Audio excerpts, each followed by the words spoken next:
इस सवाल मैट से है जो पूछते हैं, मैंने लंबे समय से सोचा है कि कार के सामने एक फ्लेम थ्रोवर लगाना चाहिए ताकि बर्फ और बर्फ को पिघलाकर आगे बढ़ा जा सके। अब मैंने महसूस किया है कि फ्लेम थ्रोवर व्यावहारिक नहीं है, लेकिन एक उच्च शक्ति वाला माइक्रोवेव एमिटर कैसा रहेगा। यकीन करो या ना करो, मैट, तुम्हारा फ्लेम थ्रोवर का विचार वास्तव में दोनों में से अधिक व्यावहारिक है। फ्लेम थ्रोवर का यह फायदा भी है कि माइक्रोवेव के विपरीत ये वाईफाई को प्रभावित नहीं करेगा जब तक कि तुम इसे राउटर पर सीधे न लक्षित करो। मैंने मूल रूप से इस प्रश्न पर 2015 की सर्दियों में शोध किया था, जब बोस्टन बर्फ से पूरी तरह से ढका हुआ था। हमें 30 दिनों में उतनी बर्फ मिली थी जितनी आमतौर पर एक पूरे सर्दी में एंकोरेज, अलास्का में मिलती है। हमारी परिवहन प्रणाली ध्वस्त हो गई थी और हमारी छतें गिर रही थीं। मेयर ने एक प्रेस कॉन्फ्रेंस दी जिसमें उन्होंने वास्तव में घोषणा की, मुझे नहीं पता कि अब और किसी से क्या कहूं, उम्मीद है कि यह अंततः बंद हो जाएगा। इसलिए बर्फ हटाना हमारे दिमाग में था।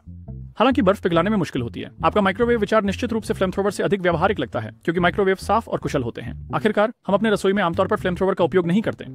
लेकिन एक बड़ी समस्या है, माइक्रोवेव तरल पानी को बहुत अच्छी तरह से गर्म कर सकते हैं, लेकिन वे जमे हुए पानी पर बहुत खराब काम करते हैं, जो एक कारण है कि आपके माइक्रोवेव में भोजन को समान रूप से डीफ्रॉस्ट करना मुश्किल हो सकता है। सौभाग्य से बर्फ में ऊर्जा डालने के अन्य तरीके भी हैं। आपके फ्लेम थ्रोवर सुझाव के अलावा आप उदाहरण के लिए इंफ्रारेड हीट लैंप्स या लेजर्स का उपयोग कर सकते हैं। लेकिन जो भी आप उपयोग करें, आपको एक और बड़ी समस्या का सामना करना पड़ेगा। बर्फ को पिघलाने में बहुत अधिक ऊर्जा लगती है।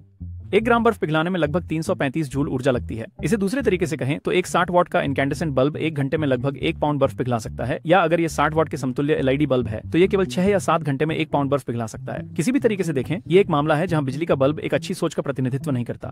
1 फुट बर्फ में लगभग उतना ही पानी होता है जितना 1 इंच बारिश में होता है। तो मान लीजिए आपके यहाँ करीब 1 फुट की बर्फबारी हुई है, मतलब 1 इंच पानी के बराबर, और आप चाहते हैं कि 55 मील प्रति घंटे की रफ्तार से गाड़ी चलाते हुए 9 फुट चौड़ा एक हिस्सा पिघलाएं।